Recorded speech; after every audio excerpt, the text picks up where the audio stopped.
نماز وطر سے متعلق کچھ مسائل۔ وطر کی نماز کا حکم تو وجوب کا ہے، یہ واجب ہے، لیکن عملاً اس کا جو مرتبہ ہے وہ فرض کا ہے۔ یعنی عقیدتاً اور اعتقاداً تو ہم کہتے ہیں کہ وطر کی نماز واجب ہے، لیکن اس کے ساتھ معاملہ جو ہمارا ہے وہ فرض والا ہے، ایسے ہی ہونا چاہیے۔ جیسے اگر فرض نماز قضا ہو جائے اور اس کا وقت نکل جائے تو اس کو دہرایا جاتا ہے، اس کی قضا کی جاتی ہے، ایسے ہی وطر کی بھی قضا کی جاتی ہے۔ اگر خدا نخواستہ وہ فوت ہو جائے تو اس کی بھی قضا ہے۔ وطر کی نماز میں 3 صورتوں کا پڑھنا یہ مسنون ہے۔ پہلی رکعت میں سورہ اعلیٰ، دوسری میں سورہ کافرون اور تیسری میں سورہ اخلاص۔ لیکن ان 3 صورتوں کا ایسا اہتمام کہ اس کے علاوہ کسی اور صورت کا پڑھنا یہ نامعلوم ہو، یہ طریقہ ٹھیک نہیں ہے۔ یعنی کبھی کبھی اس ترتیب کے خلاف بھی کرنا چاہیے، یعنی کوئی اور صورتیں بھی پڑھ لیں، لیکن اگر کوئی سنت کی نیت سے ان 3 صورتوں کو ان 3 رکعتوں میں پڑھتا ہے تو اس کو سنت کا ثواب بھی انشاءاللہ حاصل ہوگا۔ وطر کی نماز کا وقت وہی ہے جو عشاء کی نماز کا وقت ہے۔ البتہ عشاء کی نماز کا وقت شروع ہونے کے بعد پہلے عشاء کا فرض ادا کیا جاتا ہے، اس کے بعد وطر کا نمبر ہے۔ تو عشاء کے فرض سے پہلے وطر کی نماز پڑھنا ٹھیک اور درست نہیں ہے، چاہے وقت شروع ہو چکا ہو۔ تو جیسے ہی عشاء کا وقت شروع ہو گیا تو اولاً فرض نماز پڑھنی ہے اور پھر وطر کی نماز ادا کی جائے گی۔ آج کل چونکہ تراویح کا سلسلہ ہوتا ہے، بعض لوگوں کو تاخیر ہو جاتی ہے اور جب وہ پہنچتے ہیں تو عشاء کی فرض نماز ہو چکی ہوتی ہے، تو ان کو چاہیے کہ پہلے وہ الگ عشاء کے 4 فرض ادا کریں اور پھر اس کے بعد جو ہے وہ تراویح کے اندر شریک ہو جائیں۔ جتنی رکعتیں ان کی تراویح کی نکل گئیں اس کو ذہن میں رکھیں اور پھر تراویح میں شریک ہو جائیں۔ جب تراویح ختم ہو اور وطر شروع ہو تو پھر وہ امام کے ساتھ وطر میں بھی شریک ہوں اور وطر سے فارغ ہو کر چھوٹی ہوئی تراویح اور عشاء کے بعد کی سنتیں وہ ادا کریں۔ کچھ لوگ شاید یہ سمجھتے ہوں گے کہ وطر سے پہلے ہی تراویح کی بقیہ رکعتوں کو پورا کرنا ہے، یہ ضروری نہیں ہے، اس لیے کہ تراویح اور وطر میں زیادہ فاصلہ نہیں ہوتا، تو اس کو اطمینان کے ساتھ وطر باجماعت پڑھ لینے چاہیے رمضان المبارک کے مہینے میں، اور پھر جو تراویح کی رکعت اس کی رہ گئی ہیں 4 یا 6 تو وہ ان کو وطر کے بعد پڑھے، اور اگر سنتیں رہ گئی ہیں عشاء کے بعد کی تو وہ بھی وطر کے بعد پڑھ لیں۔ وطر کی تیسری رکعت میں دعائے قنوت پڑھی جاتی ہے اور دعائے قنوت کا پڑھنا بھی واجب ہے۔ اگر کسی شخص کو دعائے قنوت یاد نہ ہو تو اس کو چاہیے کہ یاد کرنے کا اہتمام کرے، اور جب تک یاد نہ ہو اس وقت تک ربنا آتنا فی الدنیا حسنہ وفی الآخرۃ حسنہ وقنا عذاب النار 3 دفعہ پڑھ لیا کرے، لیکن دعائے قنوت کو یاد کرنے کا اہتمام کرنا چاہیے۔ اور اگر اس کو یہ دعا بھی یاد نہیں ہے تو وہ 3 دفعہ پڑھے اللہم اغفر اللہم اغفر اللہم اغفر، یا 3 دفعہ کہے یا رب یا رب یا رب۔ تو اتنا تو یہ ادنا مرتبہ ہے، اتنا ضرور کرنا چاہیے۔ بہت سے ہمارے نمازی ایسے ہوتے ہیں کہ ان کو دعائے قنوت یاد نہیں ہوتی، بچپن میں یاد نہیں کی ہوتی، بڑے ہو کر اس کی فکر نہیں ہوتی، تو دعائے قنوت کو یاد کرنے کا اہتمام بھی کرنا چاہیے۔ جب تک یاد نہ ہو تو اس کا طریقہ یہی ہے کہ ربنا آتنا فی الدنیا 3 دفعہ پڑھیں پوری دعا، یا اللہم اغفر 3 دفعہ پڑھیں، یا رب 3 دفعہ پڑھیں، ان میں جو بھی اس کو آسان لگے وہ اس کو اختیار کر لیں۔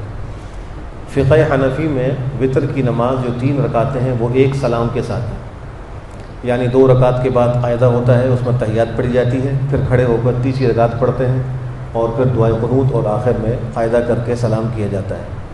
اور دیگر ائمہ کے ہاں فقہ شافعی اور حنابلہ کے ہاں 2 سلاموں کے ساتھ 3 رکعت پڑھی جاتی ہے۔ 2 رکعت پڑھ کر سلام پھیر دیا جاتا ہے، پھر دوبارہ تکبیر کہہ کر 1 رکعت پڑھی جاتی ہے اور اس میں قنوت پڑھا جاتا ہے اور پھر سلام پھیر کے وطر کو مکمل کیا جاتا ہے۔ جو لوگ رمضان المبارک کے مہینے میں عمرے وغیرہ پر جاتے ہیں تو وہاں ان کو اس کا اتفاق ہوتا ہے کہ وہاں ائمہ حرم وہ 3 رکعتیں 2 سلاموں کے ساتھ پڑھتے ہیں، تو ایسے لوگوں کو چاہیے کہ وہ اطمینان کے ساتھ امام کے ساتھ شریک ہوں اور ان کے طریقے کے مطابق ہی وطر پڑھ لیں، ان کی وطر ہو جائیں گے۔ کچھ لوگ سوال پوچھتے ہیں کہ ہمارے وطر اس طرح ہوتے ہیں یا نہیں ہوتے، تو عام حالات میں تو ہمیں 1 سلام کے ساتھ ہی پڑھنا چاہیے جیسے کہ ہم یہاں پڑھتے ہیں، لیکن حرمین کی حاضری ہو تو وہاں کے ائمہ کی اقتداء میں جس طرح وہ پڑھ رہے ہیں اسی طرح آپ وطر پڑھ لیں، آپ کے وطر ادا ہو جائیں گے۔ اگر کسی کی 1 دن کی نماز پوری کی پوری قضا ہو گئی تو تو وہ جیسے 5 فرض نمازوں کی قضا کرتا ہے تو ساتھ اس کو وطر کی بھی قضا کرنی چاہیے۔ کوئی بیمار ہے اور وہ اتنا بیمار ہے کہ اب اس کو شفا یابی کی امید نہیں، یا اتنا بوڑھا ہے کہ وہ نماز ادا نہیں کر سکتا، تو اس کی نمازوں کا فدیہ دیا جاتا ہے۔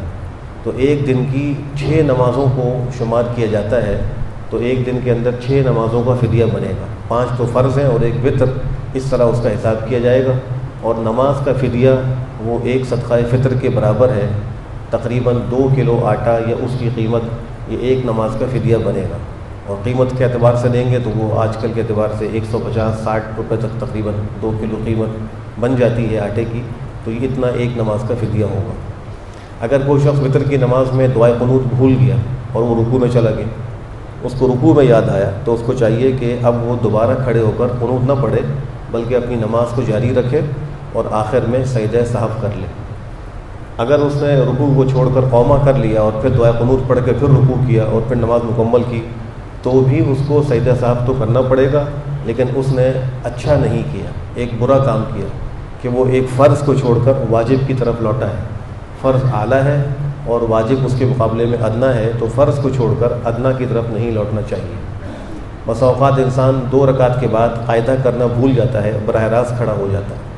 تو اگر وہ کھڑا ہو گیا، چونکہ قاعدہ اولیٰ واجب ہے وطر میں بھی، تو اس کو چاہیے کہ اب بیٹھے نہیں بلکہ کھڑے ہو کر اپنی تیسری رکعت مکمل کر لے اور آخر میں سجدہ سہو کر لے۔ اگر ان دونوں غلطیوں میں آخر میں سجدہ سہو نہیں کیا تو وطر کی نماز نہیں ہوگی، اس کو دوبارہ ادا کرنا پڑے گا۔ رمضان المبارک کے مہینے میں وطر کو باجماعت پڑھنا مسنون ہے، جیسا کہ الحمدللہ ہم یہاں پڑھتے ہیں، اور رمضان کے علاوہ میں وطر تنہا پڑھے جاتے ہیں۔ اللہ ہمیں بہتر عمل کی توفیق نصیب فرمائے۔ الحمدللہ رب العالمین۔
برحمتک یا ارحم الراحمین۔